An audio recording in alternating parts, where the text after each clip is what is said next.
میرے رسول کریم سید عالم صلی اللہ علیہ وسلم نے فرمایا دو باتوں میں لوگ دھوکے میں ہیں، دھوکے میں ہیں، دھوکے میں ہیں، دھوکے میں۔ یا رسول اللہ کون سی؟ فرمایا جو صحت مند ہے وہ دھوکے میں ہے، وہ سمجھتا ہے میں کبھی بیمار ہی نہیں ہوں گا، مجھے روز اسی طرح نیند آئے گی جس طرح اب آتی ہے، میں روز اسی طرح اٹھوں گا جیسے اب اٹھتا ہوں، میں اتنا ہی لمبا چوڑا رہوں گا جس طرح آج ہوں، میرا حسن اسی طرح قائم رہے گا جیسے آج ہے۔ تو دھوکے میں ہے، دھوکے میں۔ بڑے بڑے آئے اور بڑے بڑے مٹی کا ڈھیر ہو گئے، فنا ہو گئے، کل من علیہ فان، فنا ہو گئے، کوئی پوچھنے والا نہ رہا۔ اور میرے رسول پاک نے فرمایا جو فارغ ہے، جن کو رب نے اپنی عبادت کے لیے فارغ کیا، اپنے دین کی نوکری کے لیے فارغ، وہ بھی دھوکے میں ہیں، وقت ضائع کر رہے ہیں، چوک اور چوراہے میں کھڑے ہیں۔ میرے بھائی جب اپنی حیثیت انسان بھولتا ہے، حیثیت بھولتا ہے، پھر وہ شکوہ کرتا ہے، جب اپنی اوقات بھولتا ہے پھر شکوہ کرتا ہے، جب وہ بھول جاتا ہے کہ میں کیا تھا پھر وہ شکوہ کرتا ہے۔ حضرت سیدنا امام اعمش رحمت اللہ علیہ بازار میں کھڑے تھے تو بادشاہ کا بیٹا گزرا، اکڑ کے گزرا، آپ نے بازو پکڑ کے کھینچا، فرمایا جا کے اپنی ماں سے پوچھ اور اپنے باپ سے پوچھ تیری اوقات کیا ہے، اکڑ کے چلتا ہے، جا پوچھ ان سے تیری حیثیت کیا ہے۔ حضرت جناب سیدنا امام اعمش نے ڈانٹا تو واپس آیا، آگے کہنے لگا ابا وہ امام کیا کہتا تھا کہ میری اوقات کیا ہے، کیا اوقات ہے میری؟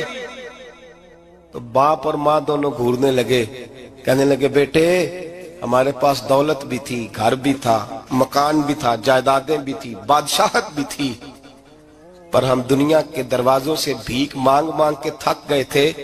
عرش کا مالک ایک بیٹا عطا نہیں کرتا تھا، ایک بیٹی نہیں دیتا تھا، تڑپ گئے تھے، روتے تھے، سسکتے تھے۔ پھر وہی امام احمد جنہوں نے آج تجھے گلی میں کھڑا کیا ہے اس کے دروازے پہ جا کے بیٹھ گئے، ہم نے کہا رب ناراض ہو گیا، دعا کرو ہم سے راضی ہو جائے، چلو زیادہ نہیں ایک لالی ہمیں دے دے۔ کہ امام اعمش دعائیں کیا کرتے تھے تو تب اللہ پاک نے تو ہمیں عطا کیا تھا۔ تیری او بھائی اپنی حیثیت کا تو تعین کر، تو بڑھ بڑھ کے باتیں کرتا ہے، تو بڑا کھل کھل کے بولتا ہے، اپنی حیثیت کا تو تعین کرنا، ذرا اندازہ تو کرنا کہ تو کون تھا، کہاں سے آیا ہے، تیری اوقات کیا ہے۔ یہاں لوگ ایک منٹ میں آگے نکل جاتے، پلٹ کے دیکھ تو صحیح۔ اور میرے بھائی جو بڑے لوگ تھے وہ تڑپا کرتے تھے۔ حضرت فضیل بن عیاض رحمت اللہ علیہ فرماتے ہیں بغداد میں بارش نہیں ہوتی تھی، قحط پڑ گیا، جانور پیاس سے مرنے لگے، جوان بچے بوڑھے نڈھال ہونے لگے۔ فرماتے ہیں میں بھی نکلا، سفیان ثوری بھی نکلے، اور بھی کئی صوفیاء میدان میں نکلے، دعائیں مانگی پر بارش نہیں ہوتی تھی۔ فرماتے ایک جھونپڑی سے ایک سفید بالوں والا اور گندمی رنگ والا ایک بوڑھا غلام نکلا جو کسی کا ملازم تھا، باہر آیا چونپڑی سے، ہم اسے دیکھ رہے تھے وہ ہمیں دیکھ نہیں رہا تھا۔ فرماتے ہیں اس کے چہرے پر عبادت کے نشان تھے، دور سے اس کا چہرہ دیکھتے لگتا تھا کوئی رب کریم کا بندہ ہے۔ فرماتے ہیں ہم اسے اللہ کا ولی جانتے تھے۔ اس نے دعا مانگی کہ تو لفظ پتہ کیا ہے دعا کے، ہاتھ اٹھا کے کہنے لگا مولا مجھے پتا ہے یہ جو بارش نہیں نہ ہو رہی ہے میری وجہ سے نہیں ہو رہی، میرے گناہوں کی بڑی لمبی فہرست ہے، بڑی لمبی لائن ہے۔ کہنے لگا اے اللہ میری اکیلے کی وجہ سے سارے بغداد کو سزا تو نہ دے، رب کریم جوان بھوکے، بچے بھوکے، مائیں ترس گئیں، بچے ترس گئے، جانور پانی کے قطرے، اللہ گناہ تو میرے اکیلے کے ہیں اور ان سب کو سزا کیوں دیتا ہے؟ نہ میری سزا سب کو تو نہ دے، میری سزا صرف مجھے دے، ان کو نہ دے۔ کہتے ہیں ابھی اس کے ہاتھ اٹھے ہوئے تھے، دعا بول رہا تھا، رب کریم نے فوراً بارش عطا فرما دی۔ فرماتے ہیں کھل کے بارش برسی۔ میں نے لوگوں سے پوچھا پتہ کرو کس کا غلام ہے، کہا فلاں آدمی کا۔ حضرت فضیل بن عیاض کہتے ہیں میں شام کو گھر چلا گیا، اس کے آقا سے بات کی، خرید لیا۔ میں جب اس کو خرید کے لایا گلی میں جا رہے تھے تو مجھے کھڑا کر کے کہنے لگا فضیل میں نکما سا آدمی ہوں، بال بھی سفید ہے، مجھ سے تو زیادہ کام ہی نہیں ہوتا، کیوں تو نے پیسے خرچ کیے، میں اس قابل ہی نہیں تھا، کیوں خریدا؟ تو حضرت فضیل ابن عیاض کہتے ہیں میں نے اس کو کہا کل جو تو نے دعا مانگی تھی تو نہیں دیکھ رہا تھا، ہم دیکھ رہے تھے، تو مقبول ہے رب کریم کی بارگاہ کا، تجھے اس لیے خرید کے لایا ہوں تو مقبول ہے۔ کہتے ہیں یہ لفظ سنے تو ٹھہر گئے وہ، کہنے لگے اچھا آقا مجھے 5 منٹ کا وقت ملے گا؟ میں نے کہا ہاں ہاں ضرور ملے گا۔ کہتے انہوں نے وہیں نماز کی نیت باندھ لی، 2 رکعتیں پڑھی اور 2 رکعتیں پڑھ کے ہاتھ اٹھائے، کہنے لگے مولا تیرا اور میرا راز تھا، تو نے راز کیوں کھولا؟ اللہ مسترنا بستری کل جمیل، یا اللہ تیرے پاس پیارے پیارے پردے ہیں، ایک پردہ مجھے عطا کر دے، مجھے اپنا رکھ، مجھے لوگوں کے سامنے میرے پردے نہ کھول۔ آپ فرماتے ہیں یہ کہہ کہ وہ زمین پہ بیٹھے کلمہ شہادت پڑھا، ان کی روح پرواز کر گئی۔ میرے بھائی جو زیادہ پرہیزگار تھے، تو بڑے رب کریم کے بندے تھے، ان کے تو آنسو خشک ہی نہیں ہوتے، وہ تو تڑپا کرتے، صبح شامیں ان کی روح کے گزرتے تھے، اور رب کریم کی ناراضگی سے ڈرتے تھے۔ وہ کہتے تھے مالک کہیں ناراض نہ ہو جائے، کہیں بگڑ نہ جائے۔ میرے رسول کریم صلی اللہ علیہ وسلم کے صحابی کہتے ہیں ایک جنگ سے خوشخبری آئی، تو جو خوشخبری لانے والے تھے وہ حضرت عمر فاروق رضی اللہ تعالیٰ عنہ کے پاس پہنچے خوشخبری دینے۔ حضرت عمر رضی اللہ تعالیٰ عنہ کھڑے تھے، صحابی نے آ کے کہا عمر مبارک ہو۔ جناب عمر کچھ لوگوں سے گفتگو کر رہے تھے، بات چیت جاری تھی، کہا مبارک ہو، فتح ہو گئی۔ حضرت عمر کہنے لگے ٹھہر تو جا، اس سے تو بات کر لینے دے جس سے کر رہا ہوں۔ جب کہنا ٹھہر تو جا، وہ جو پیچھے کھڑے تھے وہ شرمندہ ہو گئے۔ اتنی سی بات ہے نا، چودھری تو بندہ بنتا ہی تب ہے جب 5-10 کی ایک دن کے اندر بےزتی کر لے، پڑھا لکھا تو بنتا ہی تب ہے جو 10-15 کو جاہل کہہ لے، تو بڑا تو بنتا ہی تب ہے جو 5-6 کو نیچا دکھا لے۔ تو یہ ہماری ڈگریوں کا تو مزاج ہی بڑا مختلف ہے، ہم تو اعزاز والے ہوتے ہی تب ہیں جب کچھ چھوٹا ہوگا تو ہم بڑے ہوں گے نا۔ ہم تو چاہتے ہیں ہمیں کچھ چھوٹا ملے، کسی کو چھوٹا کر کے اس کے قد پہ سوار ہو کے بڑا ہونا چاہتے ہیں۔ اتنی سی بات تھی کہ ٹھہر جانا یار، پہلے اس کی تو سن لینے دے۔ وہ شرمندہ ہو گئے صاحب۔ جب وہ شرمندہ ہوئے تو سیدنا فاروق اعظم دوڑے گئے۔ صحابہ کہتے ہیں گارا تھا، کیچڑ تھا، اس گارے میں سر رکھا، سجدہ کرنے لگے، اٹھے، کہنے لگے مولا اپنے عمر سے ناراض نہ ہو جانا، یہ کل تک اونٹ چرایا کرتا تھا، آج تیری مخلوق کو شرمندہ کرنے لگ گیا ہے، یہ اپنی حیثیت ہی بھول گیا، اسے خبر ہی نہیں کہ یہ کیا تھا، یہ آج تیری مخلوق کو شرمندہ کرتا ہے۔ اللہ اپنے عمر سے ناراض نہ ہو جانا۔ وہ شخص کہتے ہیں پیچھے آ کے کھڑا رو رہا ہوں۔ میں نے کہا عمر کیا کر رہے ہو؟ فرمایا نہیں یار میں نے تجھے شرمندہ کیا ہے، یہ میں بھول گیا تھا کہ میں کیا ہوں۔ بھائی اپنی حیثیت کا تعین کریں، آؤ آج اپنی حیثیت کا تعین کریں، دیکھیں ہم کہاں تھے، کہاں بیٹھے، پلٹ کے دیکھیں کیا تھے ہم، کیا ہیں، راتیں کہاں گزرتی ہیں، صبح کہاں بیتتی ہیں۔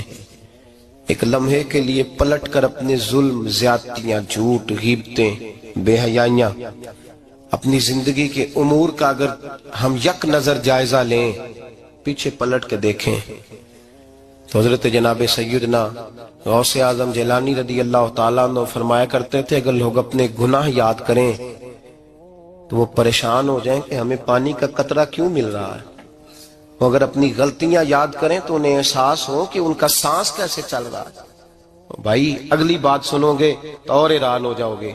حضرت غوث اعظم رضی اللہ تعالیٰ عنہ فرمایا کرتے، آپ فرمایا کرتے کہ اب خیال آتا ہے، اب سوچ آتی ہے کہ رب کریم نے کتنی ڈھیل دی ہوئی ہے، ہم ہیں کہ سمجھتے ہیں یہ میری عقل مندی کا کمال ہے کہ مجھے سارا کچھ نافرمانی کے باوجود بھی مل رہا ہے۔ بھائی خشیت الہی پیدا کریں۔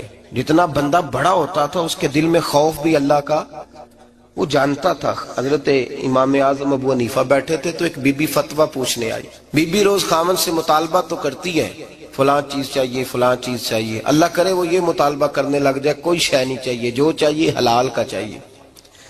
آمین تو کہہ دیں۔ اللہ کرے بی بی یہ مطالبہ کرنے لگ جائے سوکھی روکھی چاہیے پر چاہیے مجھے جائز دینا، بے شک ایک وقت دینا، اللہ کرے یہ مطالبہ ہونے لگ جائے۔ شب برات کی بڑی مقدس رات، اللہ کرے اس رات یہ مطالبہ ہونے لگ جائے۔ ایک بی بی آئی خاتون، چرخہ کاٹتی ہے، سوت بناتی ہے، حضرت امام صاحب سے مسئلہ پوچھنے آئی۔ کیا مسئلہ پوچھا اس نے؟ کہنے لگی حضرت جی میں نا رات کو اپنی چھت پہ بیٹھ کے چرخہ کاٹتی ہوں، سوت بناتی ہوں، 14ویں رات کا چاند جب چڑھا ہوتا ہے تو اس کی روشنی میں چرخہ کاٹتی ہوں، کئی دفعہ نا بادشاہ کا لشکر میری گلی سے گزرتا ہے، بڑے بڑے لالٹین انہوں نے پکڑے ہوتے ہیں، بڑے بڑے روشن دان، بڑی بڑی ان کے اندر روشنی ہوتی ہے. تو حضرت جی کئی دفعہ نا وہ جب گزرتے ہیں تو ان کی روشنی میں بھی میں کچھ سوت بنا لیتی ہوں. مسئلہ یہ پوچھنا تھا کہ اس روشنی میں جو سوت بناتی ہوں اس کی کمائی میرے لیے جائز ہے کہ ناجائز ہے؟ اس کی روشنی میں حضرت امام اعظم نے اللہ اکبر کا اور چھم چھم آنسو گرنے لگے. حضرت امام صاحب نے اپنا گریبان پکڑا اور کھینچا، قمیض پھٹ گئی. کہنے لگے بی بی مسئلہ چھوڑ، تو پہلے بتا تو ہے کون، کہاں سے آئی ہے، کون ہے، بتا. تو کہنے لگی میں حضرت بشر آفی کی ہمشیرہ ہوں، میں حضرت بشر آفی، وہ جو درویش ننگے پیر نہیں پھرتا رہتا بغداد کی گلیوں میں، میں اس عظیم بھائی کی بہن ہوں، بشر آفی کی ہمشیرہ ہوں. تو حضرت امام اعظم فرمانے لگے کوئی اور بی بی آتی تو اس کے لیے جائز تھا، کیونکہ وہ جان بوجھ کے تو کسی کی روشنی نہیں استعمال کرتی، خود آتی ہے. کوئی اور آتی تو جائز تھا، تیرا مقام بڑا ہے، تیرے لیے جائز نہیں، لیے جائز نہیں. تو اپنی حیثیت کا تعین کر، یہ تیرے لیے درست نہیں. بھائی بڑا تو تب ہوگا جب تیری احتیاط بڑی ہو جائے گی، بڑا تب ہوگا جب تیرا تقوی بڑا ہو جائے گا، بڑا تو تب ہوگا جب تو حلال حرام کے معاملے میں باریک باریک چیز کا خیال رکھے گا. اور اگر تو کہ خیر ہے دیکھی جائے گی، ساری دنیا کر رہی ہے، ساری زمانہ کر رہا ہے، فلاں بھی کر رہا ہے، وہ خدا کے بندے یہ کس طرح کا معاملہ ہے، یہ کس طرح کی جمہوریت ہے؟ اپنے آپ کو سمجھائیں اور میرے عزیز خشیت والی زندگی پیدا کریں، تقوی والی زندگی پیدا کریں. ہم لوگ ایسا وقت گزار رہے ہیں، اور یہ یاد رکھنا ہمیشہ انسان دنیا میں آتے ہیں، اس شہر کے بہت سارے لوگ ہو گزرے، علماء، مشائخ، صوفیاء، تاجر، زمیندار. آپ کسی بھی شعبے میں ٹٹولیں گے تو آپ کو کئی نام ملیں گے. اس شہر محبت کے ڈھیروں لوگ ہو گزرے، اور یہ کہانی ہر شہر کی ہے. آج میں اور آپ یہاں بستے ہیں، کچھ وقت کے بعد ہم داستان ہوں گے. امام شافعی رحمت اللہ علیہ فرماتے ہیں میں ایک شہر سے گزر رہا تھا تو میرے پیر کو ٹھوکر لگی، میں نے زمین کھودی تو ایک کھوپڑی نکلی، کھوپڑی نکلی تو اس کے اوپر تاج بھی تھا. فرماتے میں نے شہر کے لوگوں سے پوچھا یہ کیا ہے، تو کہنے لگے یہ بادشاہوں کا قبرستان ہے، اس میں غریب دفن تو نہیں ہو سکتا تھا، دفن تو بادشاہوں کا خاندان ہے. لیکن افسوس کی بات یہ ہے کہ یہاں مٹی ڈالنے کوئی نہیں آتا، اب یہ سیدھی سڑک بن گیا. بھائی کبھی پلٹ کے دیکھ، ہزاروں لوگ آئے، اس روڈ سے کروڑوں لوگ گزرے اور منزل کو چلے گئے، لوگوں نے یاد نہیں رکھا. آپ اپنے حصے کا عمل کرنے آئے، ٹھیکیدار نہیں ہے کوئی اپنی اولاد کا، بال بچے کا، بہن بھائی کا. حق ضرور ہے، ان کے لیے محنت ضرور کرے گا، لیکن اس کو یہ اجازت نہیں ہے کہ وہ کہے کہ میں اب بڑا ذمہ دار ہوں تو میں نے 20 کروڑ بینک بھر کے جانا ہے. حضرت عمر بن عبدالعزیز رحمت اللہ تعالیٰ علیہ کے انتقال کا وقت آیا تو اپنے بیٹوں کو بلایا، فرمانے لگے بیٹو تمہارا باپ بزدل تھا، تمہارے لیے کچھ کر نہیں سکا. کہا ابا جی کیا ہوا؟ فرمانے لگے بیٹے میں بزدل تھا، جہنم سے ڈر گیا، تمہارے لیے کوئی بینک بیلنس اکٹھا نہیں کر سکا. میں تھوڑا دلیر ہوتا، دوزخ سے نہ ڈرتا تو تجوریاں بھر کے جاتا. پرانے بادشاہ محل چھوڑ کے گئے ہیں، پر میرے پاس کچھ نہیں ہے، بادشاہ ہونے کے باوجود میں فقیر ہوں، خالی آ جا رہا ہوں. بزدل جو تھا. آپ نے جب یہ لفظ کہے تو بچے رونے لگے، کہنے لگے ابا جی ہمیں تو فخر ہے، ہمیں تو فخر ہے. جس گلی سے بھی ہم گزرتے ہیں کپڑے ہمارے سادے ہوتے ہیں، پر لوگ دکانیں چھوڑ کے ملتے ہیں، کہتے ہیں نیک باپ کی اولاد جا رہی ہے، یہ بڑے مرتبے والے باپ کی اولاد جا رہی. بھائی یاد رکھیں، خشیت الہی پیدا کریں، نہ اپنی ذات کے ساتھ ظلم کریں. اگر آپ کوئی بھی غلط کام کرتے ہیں تو اس کا جواب آپ نے دینا ہے. اگر آپ نے 1 کروڑ روپیہ ناجائز کمایا ہے تو وہ اللہ آپ سے نہیں، آپ کے بچے سے نہیں پوچھے گا، بیوی سے نہیں پوچھے گا، بہن بھائی سے نہیں، وہ آپ نے جواب دینا ہے. آپ نے اپنے اعمال پر غور کریں. آج شب برات ہے. میرے نبی کریم صلی اللہ علیہ وسلم نے فرمایا کہ میری امت کی اتنی بخشش ہوگی، مدینے میں سب سے زیادہ بنو کلب کا قبیلہ بکریاں پالتا ہے، ان کی بکریوں کے بالوں سے بھی زیادہ اللہ میری امت کی بخشش فرمائے گا. اس کو توبہ کی رات کہا جاتا ہے۔ توبہ کا مطلب یہ ہوتا ہے کہ اللہ میں آج کے بعد گناہ نہیں کروں گا۔ توبہ کا مطلب ہوتا ہے کہ میں آج کے بعد یہ غلطی، آپ کا ملازم کتنی بار غلطی کرے تو آپ رکھ لیتے ہیں؟ ایک دن میں 100 دفعہ کرے تو گنجائش ہے اس کو رکھنے کی؟ اللہ رکھ لیتا ہے، کہتا تو توبہ کر، ہے گنجائش؟ میرا خیال ہے جو 10 بار بھی کرے اس کے لیے بھی گنجائش ہے، اس کے لیے بھی گنجائش ہے۔ استاد باپ ہوتا ہے، بچے سے غلطی ہو جائے تو کہتا تجھے ارجانہ بھرنا پڑے گا۔ بچے لگے نہیں ہوتے اسکولوں میں، جرمانے لگے ہوتے ہیں، چھٹی کا لیدہ ہے، فلاں کام کا لیدہ ہے، حالانکہ باپ ہے۔ بھائی اللہ فرماتا ہے تو توبہ کر، اور توبہ یہ ہے کہ میں آج کے بعد یہ گناہ، جس آدمی نے کل 5 نمازیں نہیں پڑھنی اس کا آج توبہ کرنے کا کیا مطلب ہے؟ توبہ کا کیا مطلب ہے کہ میں آئندہ گناہ، تو جو سویرے 5 نمازیں نہیں پڑھنا چاہتا، کہتا ہے کل زور نہیں میں نے پڑھنی، چلو فجر تک جاگنا ہے، فجر پڑھ لوں گا، تو اس نے توبہ کی ہے؟ کوئی مذاق ہے؟ استغفر اللہ استغفر اللہ استغفر اللہ، معاف کر دے، کیا معاف کر دے؟ سویرے تو مسجد آئے گا؟ بھائی آپ کسی جگہ، ہم سادے لوگ ہیں، دیہاتی لوگ، یہ ہمارا دیہات کا ماحول ہے، بچے کو مارتے ہیں نا مدرسے والے کو، تو ہم کہتے ہیں دوبارہ کرے گا؟ تو کیا کہتا ہے اگوں؟ تو جو بچہ کہے تسی تھپڑ دو مار لو میں سویرے پھر کرنا جی، تو اس کو معافی ملے گی؟ یہ کیسی معافی ہے کہ سویرے میں نماز نہیں پڑھنی زور کی، لیکن یا اللہ معاف کر دے، یا اللہ، یہ جھوٹ ہے، یہ دھوکہ ہے، یہ مذاق ہے، مذاق نہیں کرے۔ اور بندہ کوئی سیاںہ ہو تو مذاق برداشت نہیں کرتا، اور معاذ اللہ استغفر اللہ، رب کریم کے ساتھ مذاق، یا اللہ میری توبہ، یا اللہ میری توبہ، یا اللہ مجھے معاف کر دے، یا اللہ معاف کر دے، اور سویرے جھوٹ پھر بولنا ہے اٹھتے ہی، تو یہ کیسی توبہ ہے؟ توبہ کا مطلب ہوتا ہے کہ میں توبہ کرتا ہوں آج کے بعد گناہ، تو توبہ کو سمجھے تو صحیح نا میرے بھائی، توبہ کو سمجھیں۔ تمام صحابہ، چونکہ شراب حرام نہیں تھی تو ہر آدمی پیا کرتا تھا، جب حرام ہو گئی تو پھر کسی نے منہ نہیں لگایا، توبہ ہو گئی تو پھر ہو گئی، پھر معاملہ ختم ہو گیا۔ پھر کبھی قریب حضرت مرثد بن ابی مرثد البغوی رضی اللہ تعالیٰ عنہ، حضور کے صحابی ہیں، آپ فرماتے ہیں میرے اندر ایک غلطی تھی، میرا بہت ساری خواتین کے ساتھ دوستانہ تھا، نبی پاک کی بارگاہ میں جب میں گیا اسلام کی بائعت کی تو حضور نے فرمایا تیری نظر جھکی رہنی چاہیے، خبردار کسی عورت سے تیرا، کہتے ایک نصیحت نبی پاک نے کی۔ آپ فرماتے ہیں میں نے اپنے دل کو اس طرح سمجھایا کہ عورتیں اگر میرے پاس آ کے کھڑی ہوتی تھی تو میرے اندر کا وجود کہتا تھا کہ ہو ہی نہیں سکتا میری توجہ جائے، اس لیے کہ توبہ کی ہے، اب دوبارہ ادھر توجہ جا سکتی؟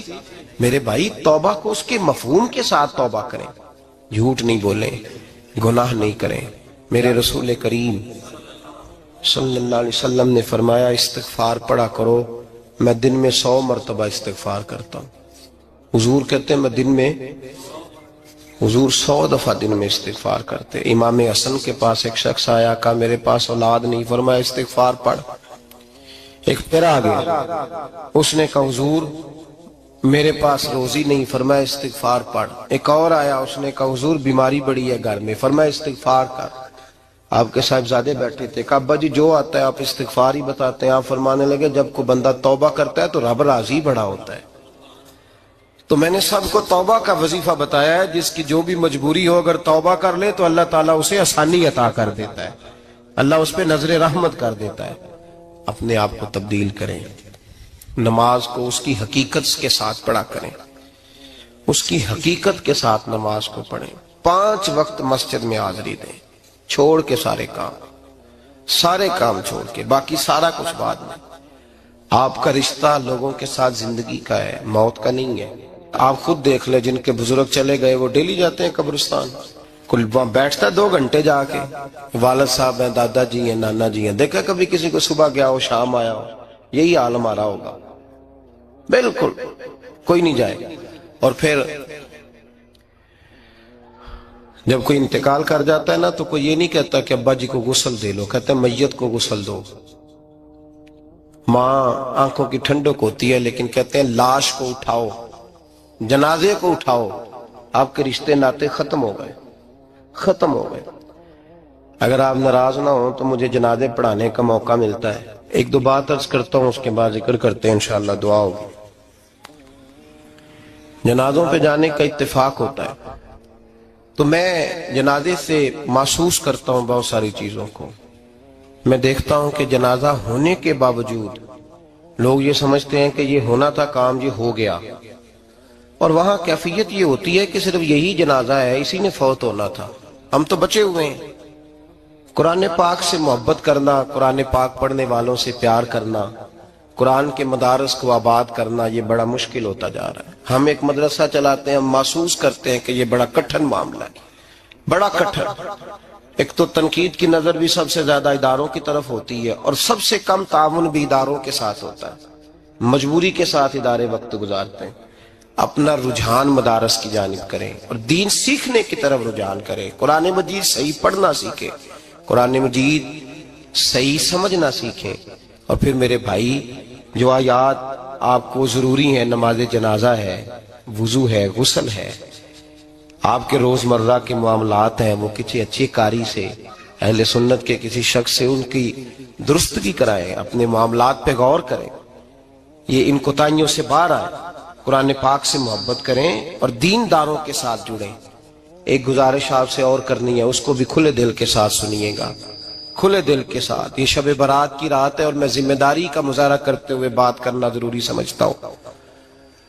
آپ کسی پیر صاحب سے ملیں، کسی آستانے پہ جائیں، یہ کچھ گزارشات ہیں، بات میری ختم ہو گئی، وہ کر کے میں دعا کرنے لگا ہوں. تو شریعت اسلامیہ کا ضرور پاس اور لحاظ کریں. یہ دیکھیں، جس صوفی کے پاس، درویش کے پاس، جس کو آپ پیر سمجھ رہے ہیں، اسے کوئی قرآن حدیث بھی آتا ہے، وہ کو سنت شریعت کا بھی پابند ہے. میری اپنی جماعت سے ہاتھ باندھ کے گزارش ہے، خدا را اب بس کر دیں. بڑی تباہی ہو گئی اور لمبی چوڑی ہو گئی، تھک گئے ہم کہہ کے. لوگ سمجھتے نہیں اس چیز کو. اعلیٰ حضرت فاضل بریلوی نے لکھا ہے، ادھر دیکھیں، اعلیٰ حضرت نے لکھا ہے کندھوں تک بال رکھنا جائز ہے، کندھوں تک، کندھوں سے نیچے رکھنا حرام ہے. کیسے اس شخص کو لوگ پیر مان لیتے ہیں جس نے داڑھی سنت سے چھوٹی رکھی بھی ہے، بال بڑے رکھے ہوئے ہیں. یہ ملنگ صاحب ہے. ان تماشوں سے باہر آ جائیں، اللہ تبارک و تعالیٰ کی بارگاہ کی طرف رجوع کریں. ہم دم کے قائل ہیں، درود کے قائل ہیں. میں سارا دن پتہ نہیں 20 تعویذ لکھ کے دیتا ہوں. ہمارے بزرگوں کا طریقہ ہے، یہ چیزیں جائز ہیں، ان کی شریعت میں اصل ہے، دلیل ہے، لیکن کل دین یہ نہیں ہے.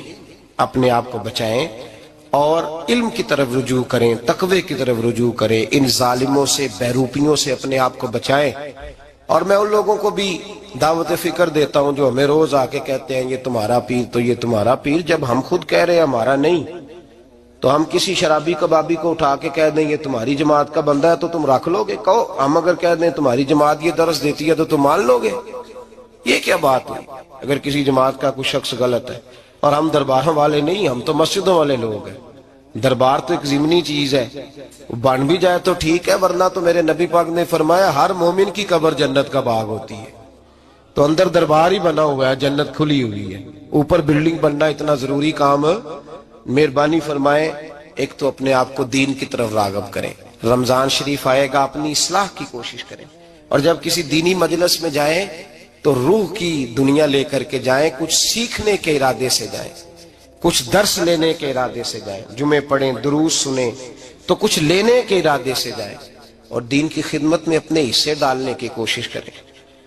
اس سے صرف چندے کا معاملہ نہیں، اس سے مراد یہ ہے کہ اپنی اولاد کو، اپنے بچے کو، اپنے آپ کو دیندار بنائیں. یہ آپ کا دین میں حصہ ہوگا، یہ آپ کا دین کے ساتھ تعاون ہوگا.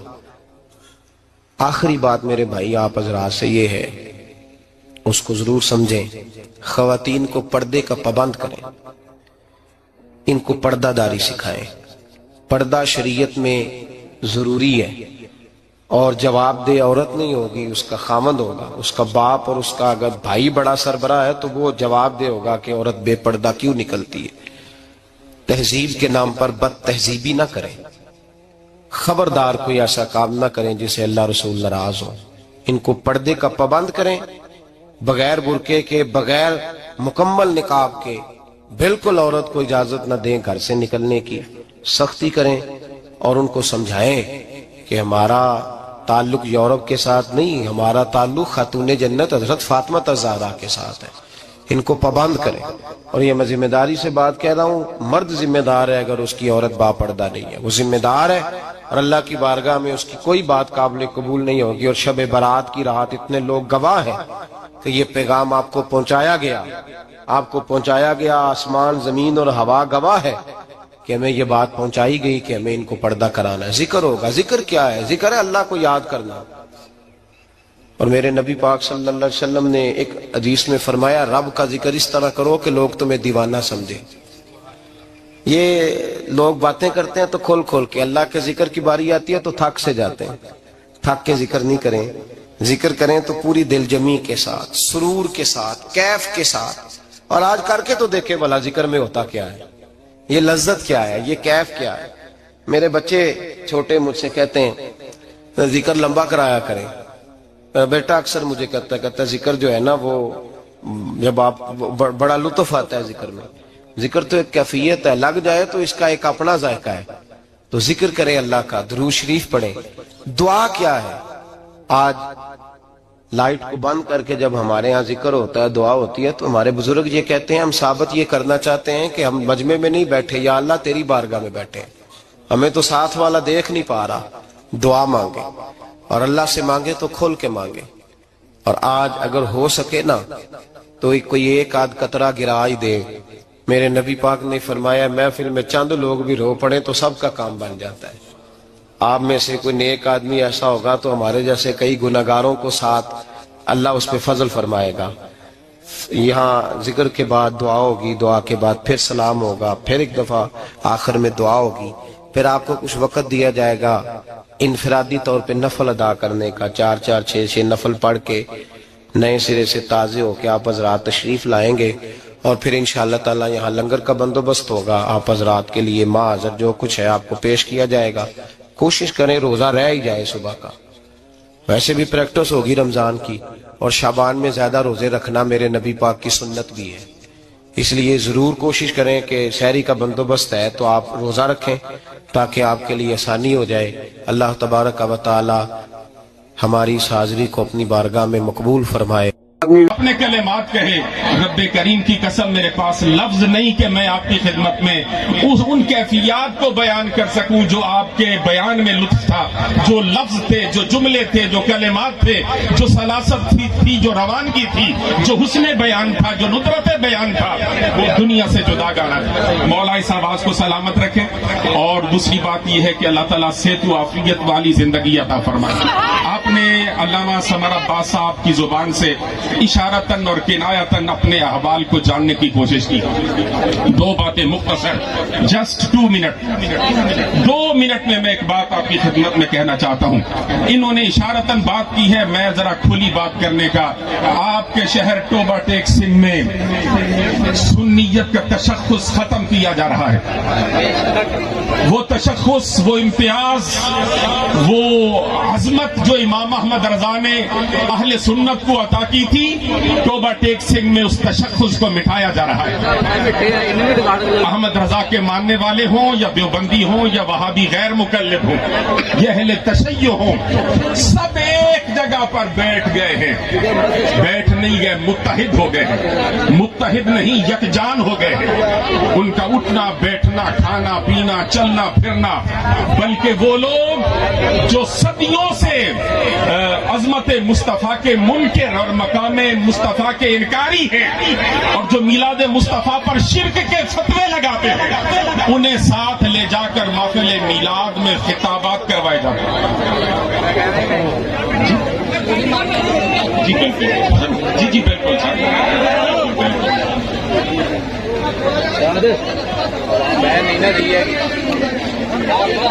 جی جی بیٹھو تشریف رکھو، کر لینے ٹھیک سارا کچھ.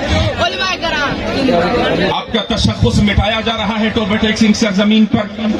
اور دوسری اہم ترین بات یہ ہے، یہ میں نے اشارتاً بات کی ہے، اور میرے دوستوں کو عصر کی نماز کا وقت یاد آ گیا. جی ہاں، عصر کی نماز کا وقت بھی ہو گیا ہے. جی سر، یہ روئے زمین پر سرکار امام علی مقام سید الشہداء کا چہلم 22 سفر تک ہو جاتا ہے، لیکن ٹوبہ ٹیک سنگھ میں 8 ربیع الاول شریف کو ہوتا ہے۔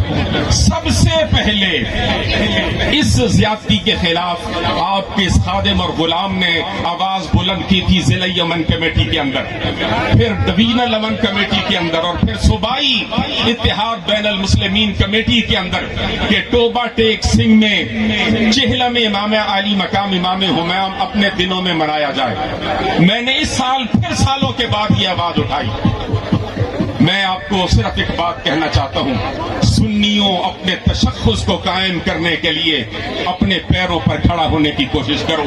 تمہارا تشخص مٹایا جا رہا ہے بلا تکلف، دور ظلمت کے نیر تابہ، ترجمان حقیقت، آفتاب علم و حکمت، عالمی مبلغ اسلام علامہ پیر محمد اجمل رضا قادری، فیض یافتہ دربار عالیہ بریلی شریف، خلیفہ مجاز آستانہ عالیہ بریلی شریف کی خدمت میں التجا کرتا ہوں کہ وہ اپنے مواعظ حسنہ سے سامعین کو محظوظ فرمائیں گے۔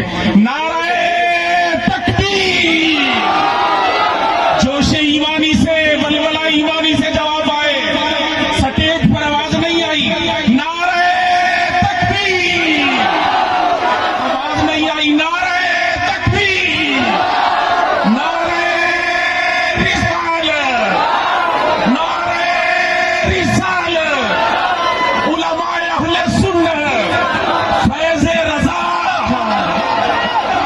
عشق و محبت، عشق و محبت، عشق و محبت، عشق و محبت۔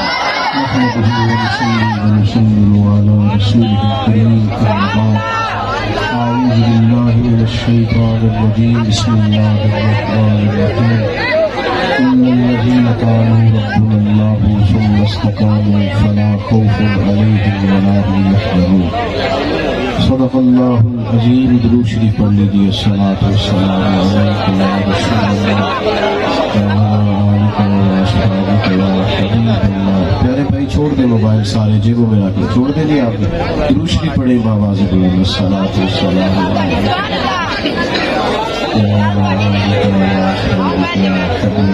حمد و ثنا کے بعد ہمارے مقتدر علماء سے آپ نے پروگرام کیا۔ آپ ضرور بات کو مانیں گے، اللہ تعالیٰ جزائے خیر عطا فرمائے، رحمتوں سے مالا مال فرمائے۔ طلباء کی دستار بندی ہوگی، مدرسہ سے فارغ ہونے والے طلباء اور سیکورٹی کے یہ ہمارے دوست احباب جو ہیں